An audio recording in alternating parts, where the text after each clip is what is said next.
Hello guys! Mga lalabs. Gawa po tayo ng pampapaitan. Ay, papaitan pala. Hindi tama na yan, pero 10 lang yung slice mo. Wag ano. 10 ba 10? Wala ko 10.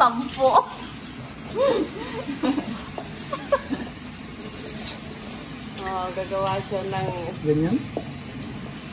Pero wag mo nang liitan. Ito talaga, maliit. I cannot explain.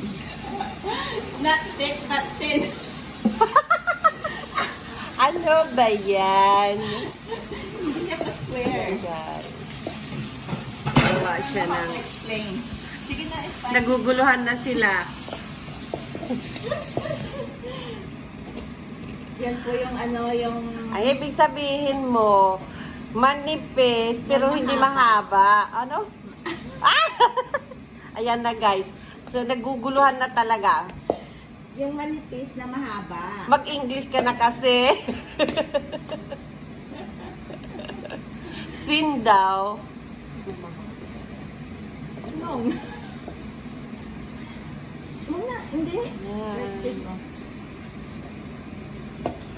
Sige. Si ano lang. Ang mukha nyo na lang. Pero yung ganyan yung tin. Yung ganyan lang siya may lang. Yung ano. Mga lalabs, di na nila alam paano.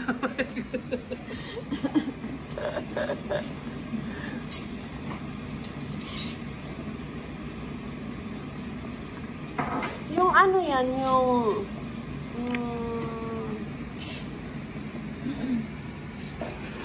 asan na yung parang ano? Parang tawid. Parang tawid. Yan, ano man yan? Lungs? Yeah. Guys, yung boil nila. Pangsisig yun. Kung ano? Pangsisig. Paitan man yan. Ano po yung tungkol pangsisig yun? Maano nga lang guys ang amoy niya guys. Pero pag nga naluto niya, sarap niya.